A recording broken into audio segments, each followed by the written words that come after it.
Take a second, fill out that pink sheet, and that way you'll have everything with you. Now, I will note properties of equality. Now remember, for these first four, you do have to put that property of equality for. That property of equality. Now the key word here is equal. All of these only work if it's got an equal sign. We're going to learn that some of them can be used if you use a congruent symbol. If you remember earlier in chapter 1, we talked about congruent versus equal, that they're kind of the same but different. And we'll talk about that as well. Well, all of them that are here can generally be explained by using a congruent symbol. If you're using anything over here, you have to use an equal symbol. You have to use an equal symbol. So we'll talk about what happens if I have to use an equal symbol and I'm not given an equal symbol. So first of all, you're going to notice a lot of these are the exact same. So the first one we're going to talk about is the reflexive property of congruence.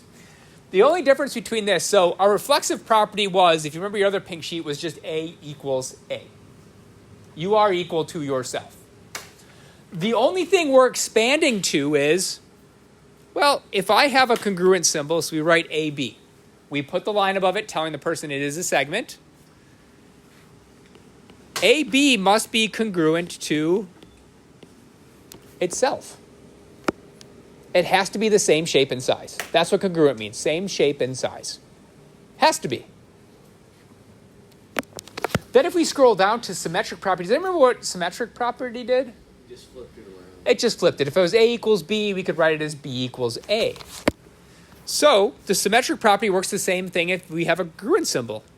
If I had AB is congruent to CD, I could then write that as CD is congruent to AB. Remember, the only real use for this in our proofs is if we end up and it's on the wrong side and I just need to flip it. Okay, so that means we can do the symmetric property, whether it's an equal sign or whether it's a congruent sign. We can use a reflexive property, whether it's an equal sign or a congruent sign. And finally, we can use the transitive property, whether it's an equal sign or a congruent sign. Remember, our transitive property was if A equals B and B equals C, then A equals C. We can link those statements together. That works with congruent symbols as well. So if I have segments, let's say I have AB is congruent to CD,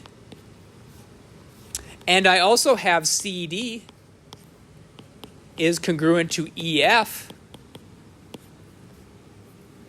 that means these two statements are linked together by this CD. It is that kind of transitive. You have a train hooked up by CD. So we can then say, well, that means AB must be congruent to EF.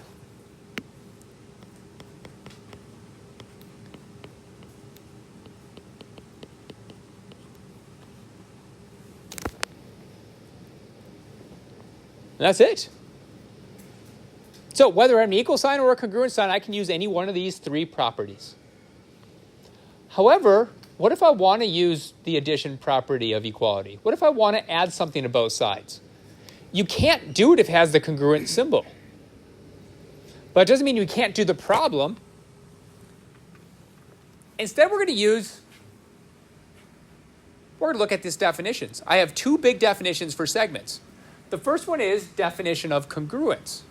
Definition of congruence says, well, if someone gives you AB is congruent to CD, you can replace that congruent sign with an equal sign. But if you remember from chapter 1, those of us that did well in that test, that we drop this symbol and we just have AB equals CD. Without that segment, it means length. So this means segment is congruent to segment, that they're the same shape and size.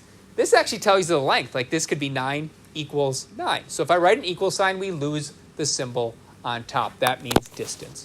So if I ever want to, and most of the time we want to get rid of our congruent symbol. It's just easier with equal symbols. We usually just drop it and use it in the definition of congruence. That works the other way. If at the end of the day I have AB equals CD, but I need a congruent symbol, we can just write that as AB is congruent to CD. Works both directions.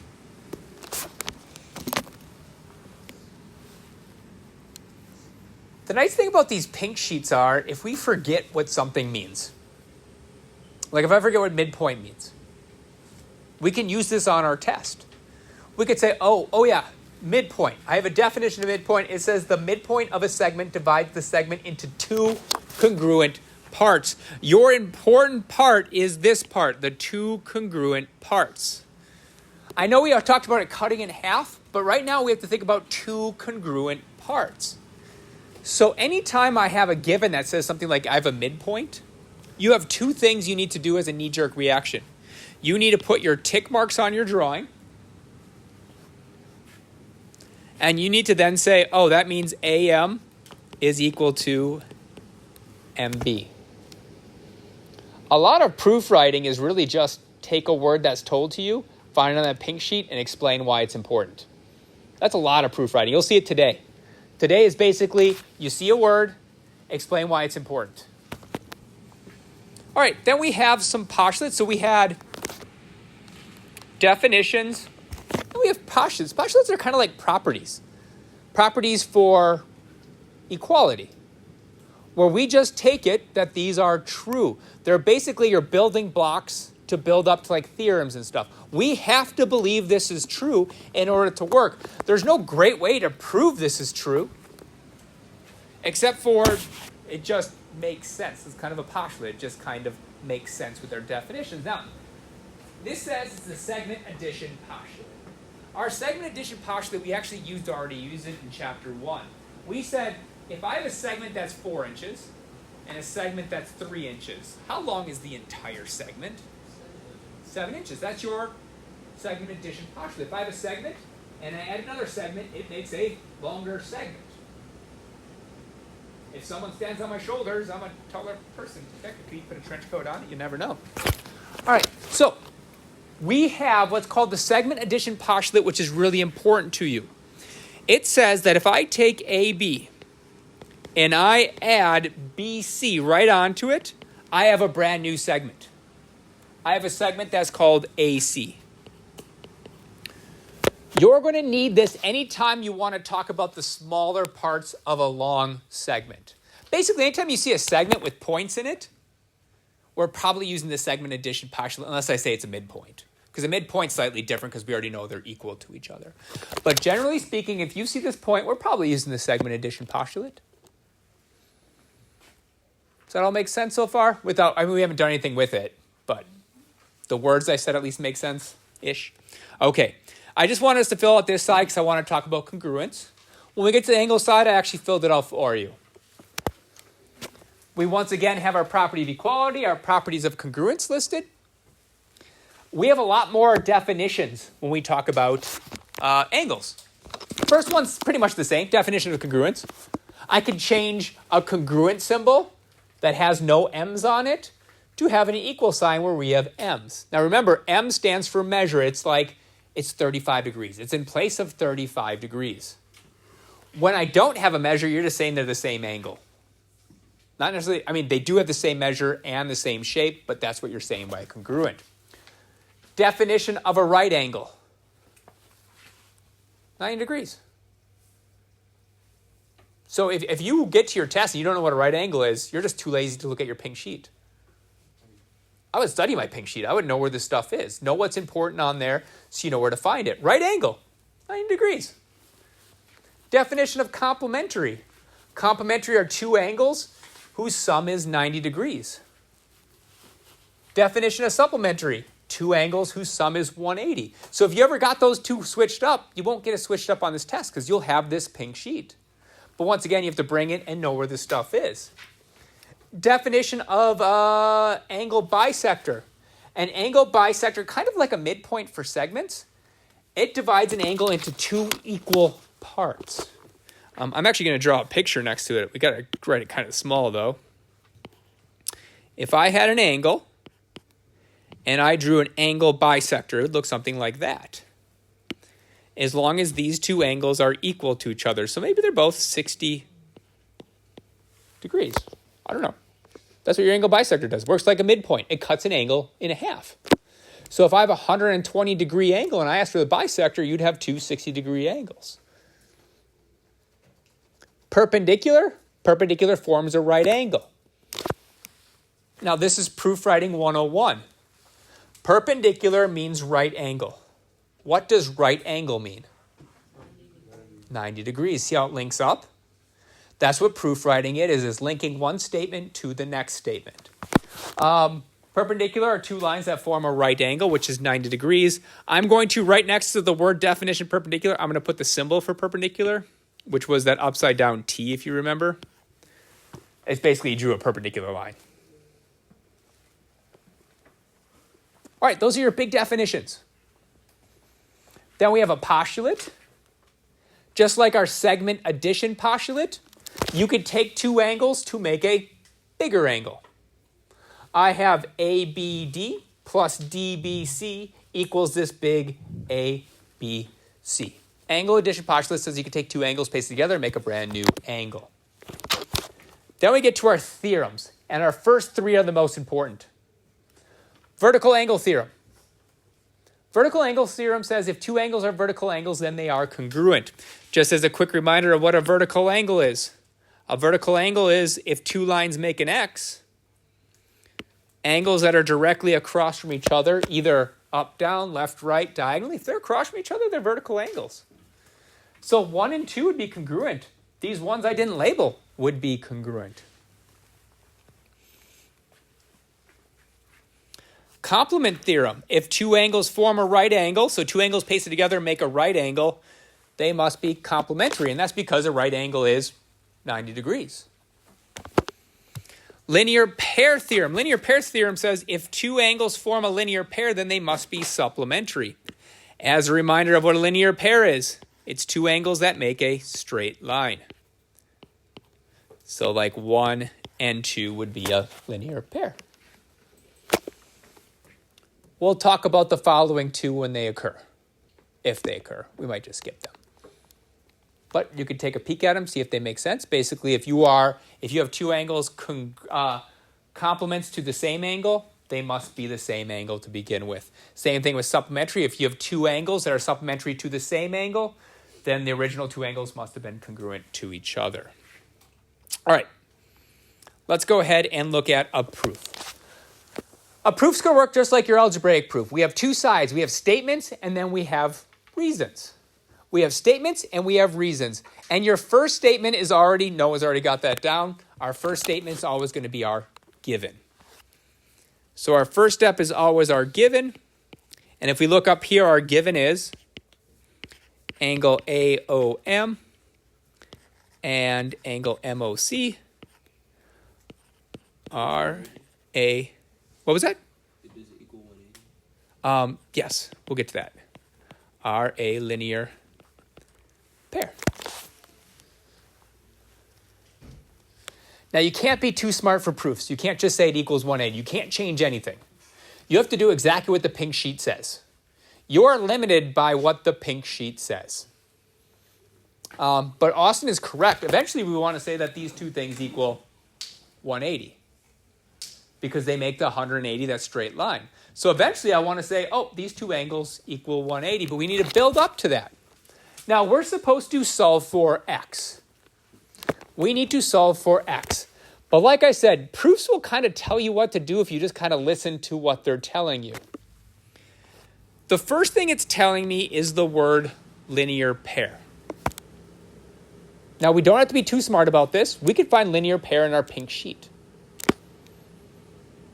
We'll find wherever it shows up on our sheet. What was that? We have a linear pair theorem. Can we all locate that linear pair theorem? Because I want us all to be on the same page. Definitely on the angle section.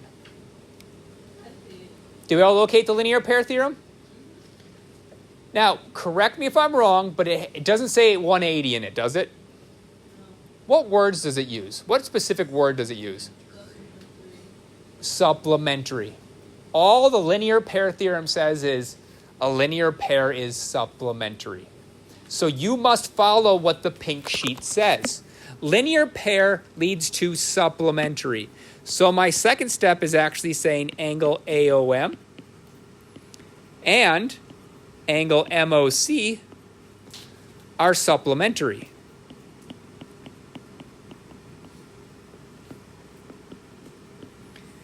We can't be too smart. We just have to do what the pink sheet says. Pink sheet says, hey, linear pair means they're supplementary. That was our linear pair theorem. Make sure you tell me where it is. Oh, linear. Oof. Linear pair theorem. You must put whether it's a theorem, postulate, or definition. You have to. Yeah.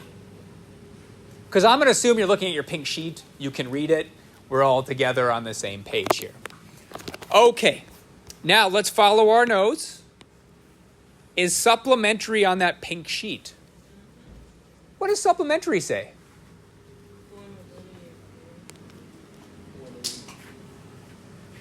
I think it says 180, right? Let's look back here. Let's look back to our definitions. I'm on my theorems. Definition of supplementary angles. Two angles are supplementary if and only if their measure is 180. Lacey, do you see that? Because I think you said linear pair, but it says specifically 180. Oh, okay. But we're looking for the word supplementary, like on the left-hand side. So find the definition of supplementary. Supplementary means sum of 180 under our definitions. I think you're on the wrong side. Our angles.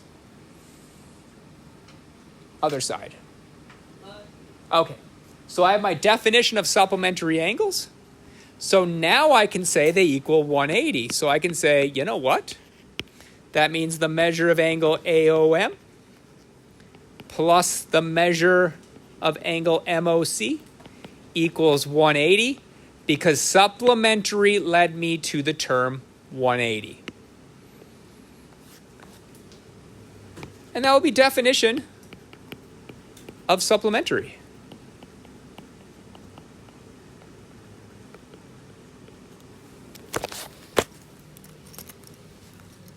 So once again, my job was only to look at the pink sheet. They said linear pair. Find on the pink sheet why that's important. It went to supplementary. Why is supplementary important? Because it equals 180. Did I do a whole bunch of thinking?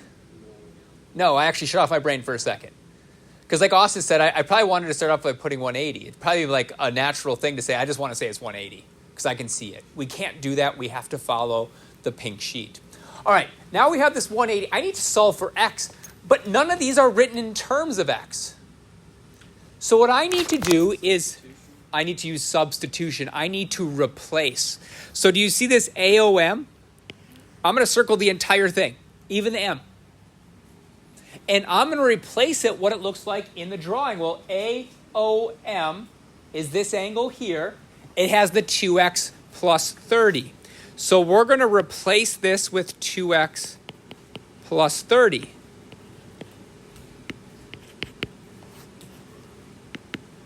What are we going to replace measure of angle MOC with? Just x. Remember, these are placeholders for numbers. These are a placeholder for numbers. X is a placeholder for numbers. So I'm just replacing placeholders, kind of. And we got to carry down that plus. And that has to equal 180 degrees. And Austin already said it, but that would be substitution. Anytime we're replacing something, it's usually substitution.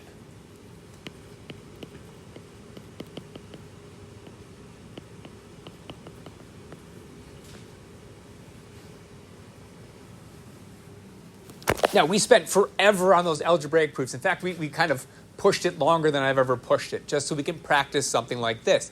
Because at this stage, for most of us, I hope, this should be an easy way to solve. What do I do next?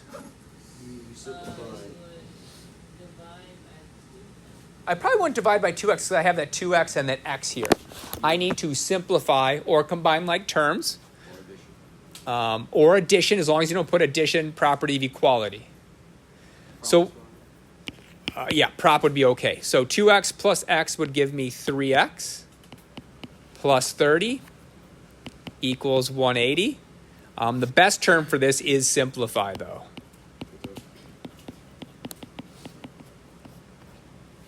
Okay, I need to get x by itself, and I got this 30 and I got this 3.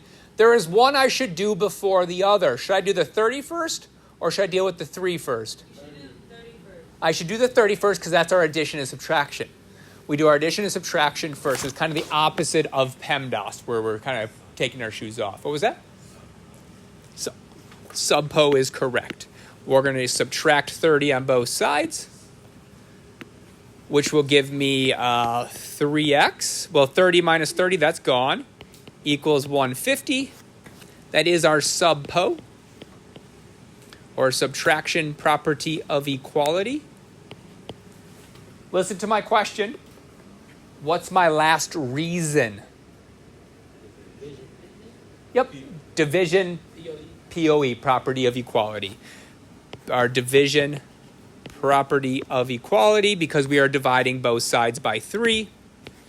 Divide by 3, divide by 3, and it turns out x equals 50. Now, most of the time, I already have that written up here. Just like those algebraic proofs, that's usually a given and what you're supposed to get out. So I'll usually have the x equals 50. On like a test, I would have x equals 50 on there. Yeah? When you plug in the 50 for the 2x's up on there, then you just add them together to get 180. I don't think it asked for that. It just said find the value of x. Okay. Right? We don't have anywhere else to go. Yeah, no. Yeah, hurry up. I got you. Yeah, Lacey. When we did the 2x versus x, why wouldn't that be addition property of equality? Are you saying when I combine the 2x and the x? Because property of equality means I'm doing it on both sides of the equation. Like when I subtract. So on this one, notice how I subtracted 30 on both sides of the equal sign? This one, it just stayed on the same side. I'm just combining like terms. All right? Not property of equality. I don't need both sides. I don't even need an equal sign to collect like terms. All right, let's do another version of this. Now, I promise you one of these two versions will be on that test. Either it'll be this one where I say they're a linear pair, or I'll have one where you have a bisector or kind of like a midpoint. All right, there's only so many ways I can dress up these style of problems. Your job is to take your given and explain why it's important. So let's write down our given. Our given is AB bisects RAN. RAN is correct. AB bisects RAN. And that's just given. Now, here's the cool thing about having the pink sheet. Let's say I'm like, oh man, I forgot exactly what bisect means. And in fact, even if you're pretty sure you know what it is, if you have any doubt in your mind, you should read what it means, because it's going to tell you why it's important. Because if I just say it cuts in half, that really isn't why it's important to this problem. It is, but I think what you find on the pink sheet will be a little more representative of what you want. Did we all have a second to look at our pink sheet and find it? Did we find that in definition, postulate, or did we find that in the theorem section? Where it talks about a bisector. And it should be the angle one, right? Oh, yeah, it's definitions. It's definition. And it's a definition of angle bisector, right? Yes. So we know our next reason is definition of angle bisector. So let's go ahead and put that down. So I read bisects. Bisects is bisector. So my second reason must be definition of angle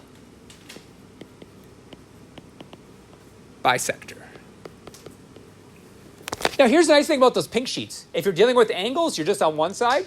If it's segments, you're on the other side, so it should speed it up a little bit. So if I have angles pictured, we should probably go to the angle section. If I have segments, we should go to the other side. All right, can someone help me? What does it say is the definition of angle bisector? Yeah. It bisects it into two congruent parts, right? Two congruent angles are formed. So that means RAB, and I'm actually going to even draw a picture because, hey, if I draw in the picture, that's worth points. Even if I mess up the proof, as long as I have stuff that's important, if it says it's a bisector, this angle is congruent to that angle. And since I can draw it, I can write it. If AB bisects RAN, it creates two congruent angles. So our job is to list those two congruent angles. So I'm going to say, you know what? The measure of angle RAB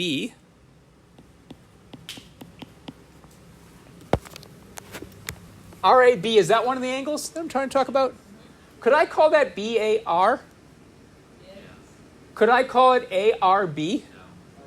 No, the vertex must be in the middle, right? So we can write either way but the vertex. All right, RAB equals, can someone name the other angle it's equal to? BAN. Perfect. And that was the definition of angle bisector, right? Notice I just followed what they gave me. They gave me a word bisector. I explained what it means. It means I have two equal angles. Now I want to talk about this in terms of our x's, right? Because I'm done. I already explained all the important stuff. These two angles are equal to each other. So we're going to take that RAB and we're going to replace that with, are you okay with me replacing with x? Yeah. Or should I replace it with 2x minus 75? No. X. X is correct.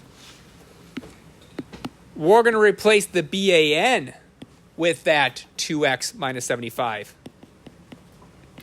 And we're going to remind ourselves that I need to put an equal sign between them. The same thing is going to happen if we have a midpoint. A midpoint is just going to have two things that are equal to each other as well. Now it's just an algebraic proof. And most of us did really well. Our test grades are in the grade book. Most of us did exceedingly well on it. Hopefully you checked all your grades that was put in this morning. We have multiple ways to do this. We could move the 75 and move the x. I'm just going to move the 2x to the other side. I'm going to subtract 2x from both sides. So I'll subtract 2x to eliminate that. I'll subtract 2x over here. That's going to give me, well, x minus 2x, it actually leaves me with a negative x, is going to equal a negative 75. Oh, I forgot to put my reasoning here. I should have put, what's the reasoning if I replace something? Substitution, thank you. We should use substitution. Hang on one second, let me finish my thought. And then I use the subtraction property of equality. Yeah, Lacey. The number four, shouldn't it be negative 3x? Nope. Notice it's a positive x and a negative 2x. They're going in opposite directions. So I'm in the positive, I'm to the whatever direction you're looking at, I'm at positive 1. And I subtract 2, so I walk 2 in the negative direction, and I'm at negative 1. All right, so we use our subtraction property of equality. Hey, our last step can either be division property of equality or it can be multiplication property of equality. You can either divide by a negative 1 or multiply both sides by a negative 1. I'm going to stick with dividing by a negative 1 because it seems to make sense because we do have a negative 1 attached to it. Divide this by a negative 1. That will give me a positive x equals 75. And our fifth step will be division property of equality.